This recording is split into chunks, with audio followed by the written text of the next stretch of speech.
जब भी मुसलमानों से लड़ाना होता है वो बता देते हैं कि तुम हिंदू हो, और जब हिंदू मुस्लिम तुष्टीकरण का खेल इनका खत्म हो जाता है तब कहते हैं तुम नीच जाति से हो, तुम छोटी जाति से हो, घोड़ी पे चढ़ के शादी करने नहीं देते हैं, मूछ रखने नहीं देते हैं, किराए पर मकान नहीं देते हैं, विश्वविद्यालय में पीएचडी करने नहीं देते हैं, प्रमोशन होने नहीं देते हैं। बस इनको जब मुसलमान से लड़ाना होता है तभी वो हमको हिंदू बताते हैं। राम जन्मभूमि के लिए सबसे अधिक लाठी चलाई, लाठी खाई ओबीसी ने, और जब राम मंदिर ट्रस्ट बना उसमें ओबीसी हो गया 0। ओबीसी भाइयों, अगर तुम भी हिंदू हो तो आरएसएस का चीफ तुमको क्यों नहीं बना रहा है? पुलिस का लाठी खाने के लिए ओबीसी, तलवार भांजने के लिए ओबीसी, और वाइस चांसलर बनेगा ब्राह्मण, प्रोफेसर बनेगा ब्राह्मण, जज बनेगा ब्राह्मण। मतलब ओबीसी को पूरा का पूरा गधा ही समझ रखा है इन लोगों ने। मस्जिद खोदने का इतिहास, मस्जिद के छत पे लाउड स्पीकर बांधने का इतिहास लिख ही नहीं रहे, अमित शाह इतिहास बना रहे हैं। और हम बार बार जो सवाल उठाते हैं कि हिंदू में हमको कैसे गिन रहे हो?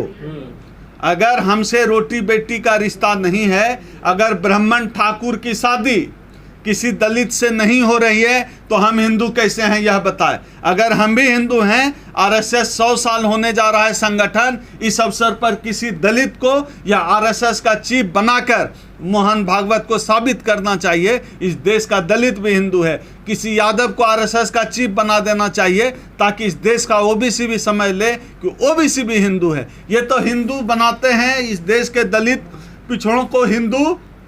जब भी मुसलमानों से लड़ाना होता है वो बता देते हैं कि तुम हिंदू हो, और जब हिंदू मुस्लिम तुष्टीकरण का खेल इनका खत्म हो जाता है तब कहते हैं तुम नीच जाति से हो, तुम छोटी जाति से हो, घोड़ी पे चढ़ के शादी करने नहीं देते हैं, मूछ रखने नहीं देते हैं, किराए पर मकान नहीं देते हैं, विश्वविद्यालय में पीएचडी करने नहीं देते हैं, प्रमोशन होने नहीं देते हैं। बस इनको जब मुसलमान से लड़ाना होता है तभी वो हमको हिंदू बताते हैं। तो ओबीसी समाज के जो युवा है, जनरेशन है, या एससी समाज की जनरेशन है, वो तो आगे है, धर्म का झंडा उठाए हुए आगे चल रही है। बिल्कुल, यही तो बरगलाया जा रहा है।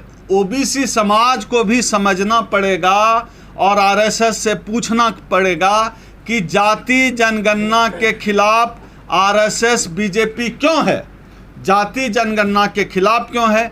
अगर ओबीसी के हित की बात करती है बीजेपी और भारतीय जनता पार्टी और आरएसएस, तो मंडल कमीशन की सभी सिफारिशों को क्यों नहीं लागू करती है? ओबीसी जनगणना कराए ताकि पता चले आज इस देश में ओबीसी की जनसंख्या कितनी है, और जितनी उनकी संख्या है उतनी भागीदारी दे, उतना आरक्षण दे।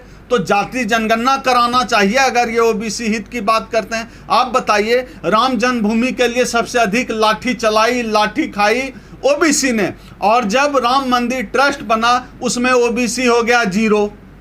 तो ओबीसी कहाँ से हिंदू है? मैं ओबीसी समाज से पूछना चाहता हूँ आपके चैनल के माध्यम से, अगर ओबीसी भाइयों, अगर तुम भी हिंदू हो तो राम मंदिर ट्रस्ट जब बना तो उसमें एक भी ओबीसी क्यों नहीं, एक भी ओबीसी को जगह मिली, जबकि वो तो सरकारी ट्रस्ट है। दूसरा सवाल, ओबीसी भाइयों, अगर तुम भी हिंदू हो तो आरएसएस का चीफ तुमको क्यों नहीं बना रहा है? यह सवाल मैं आपके चैनल के माध्यम से अपने ओबीसी भाइयों से पूछता हूँ। धर्म की रक्षा के लिए है ना ये लोग?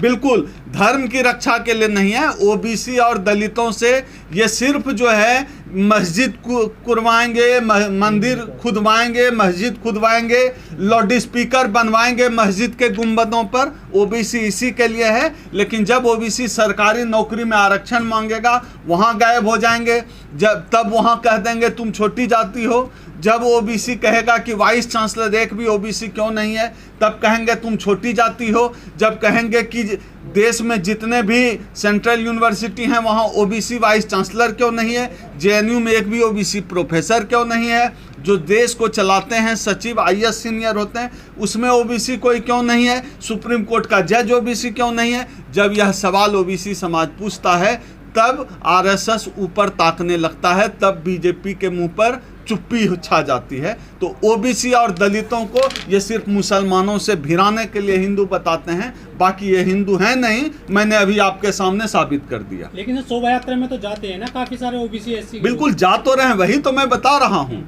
शोभा यात्रा में जाना है, डंडा चलाना है, तलवार भांजना है, मस्जिद के ऊपर लाउड स्पीकर बांधना है, सड़क पर गाड़ियों को रोक कर जो है चंदा वसूलना है, यही करने के लिए तो ये हिंदू बनाते हैं। बाकी हक अधिकार इनका जो है कैसे बढ़े, वाइस चांसलर कैसे बने, जज कैसे बने, सीईओ कंपनियों के कैसे बने, विदेशों में पढ़ाई करने कैसे जाए ओबीसी, इसके लिए तो उनका कुछ है नहीं। तो उनका तो एजेंडा पूरा हो जाता है बस इसी से कि देश का जो ओबीसी समाज है वो आरएसएस यानी ब्राह्मणों के पीछे डंडा लेकर घूमे और डंडा चलाए, केस मुकदमा झेले। अभी आप देखिए जितने गिरफ्तार होंगे या हो रहे होंगे, सबकी जाति देखिए, कितने ब्राह्मण गिरफ्तार हो रहे हैं, कितने ब्राह्मण जेल जाएंगे।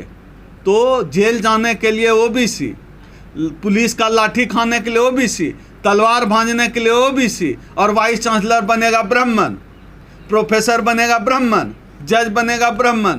मतलब ओबीसी को पूरा का पूरा गधा ही समझ रखा है इन लोगों ने। सर जो पढ़े लिखे ओबीसी हैं, जो सीनियर लोग हैं, जो नेता बन गए हैं, वो ओबीसी से इतनी बड़ी आबादी है, उनको क्यों नहीं समझा पा रही है अभी तक? देखिए यह जो धर्म का जहर है, यह धर्म का जहर एड्स के विषाणु से भी ज़्यादा खतरनाक है। एक बार किसी के दिमाग में एड्स का इलाज भी हो जाए, अगर किसी को एड्स का विषाणु चला जाए, लेकिन धर्म के विषाणु का इस दुनिया में कोई इलाज नहीं है। तो क्या बीजेपी को काट है विपक्ष के पास में? देखिए बीजेपी के हिंदू मुस्लिम की राजनीति की काट सिर्फ सामाजिक न्याय का एजेंडा हो सकता है, सिर्फ जातिगत भागीदारी हो सकती है। कांग्रेस जितनी जल्दी या तमाम विपक्षी पार्टियां जितनी भी जल्दी हैं, जितनी भी विपक्षी पार्टियां हैं, वो जितनी जल्दी इस बात को समझ जाए उतना अच्छा है। लेकिन मुझे लगता नहीं, क्योंकि मुझे हमेशा से कांग्रेस भाजपा से ज़्यादा जातिवादी लगती है। कांग्रेस को आप देख लीजिए, पूरे देश में स्ट्रक्चर के लेवल पे कांग्रेस में आपको सिर्फ ब्राह्मण भागीदारी ही मिलेगी, दलित ओबीसी गायब है। अभी जो राज्यसभा इन लोगों ने भेजा है, दलित भागीदारी गायब है। इसलिए आप इससे उम्मीद भी नहीं कर सकते हैं कांग्रेस से। ये कांग्रेस बराबर भाजपा का मामला है लगभग। सर धर्म आपको नहीं लगता लोगों के दिमाग में इतना ज्यादा हावी हो गया? निपुण शर्मा का 99% लोगों को नहीं पता उसने क्या बोला और सड़कों पे उतर गए। बिल्कुल ऐसा है ना कि देखिए आजकल यह देश ज्ञान तर्क विवेक के आधार पे तो चल नहीं रहा है। यह देश व्हाट्सएप यूनिवर्सिटी के मूर्खताओं के आधार पर चल रहा है। व्हाट्सएप यूनिवर्सिटी पे कोई मूर्खता वायरल हुई, उसके आधार पे देश जो है हुआ करते करते पीछे चल देता है। वैज्ञानिकता पीछे छूट गई है। जब इस देश का प्रधानमंत्री ही गलत इतिहास बताता हो तो उस प्रधानमंत्री को मानने वाले लोगों का बुद्धि कितना विकसित हुआ होगा, इसका तो अंदाज ही लगा सकते हैं। लेकिन अमित शाह जी कह चुके हैं कि हम इतिहास लिखेंगे, कोई रोक नहीं सकता हमको। हम लिख ही रहे हैं इतिहास, लिख रहे हैं जो है मस्जिद खोदने का इतिहास, मस्जिद के छत पे लाउड स्पीकर बांधने का इतिहास लिख ही नहीं रहे हैं। अमित शाह इतिहास बना रहे हैं।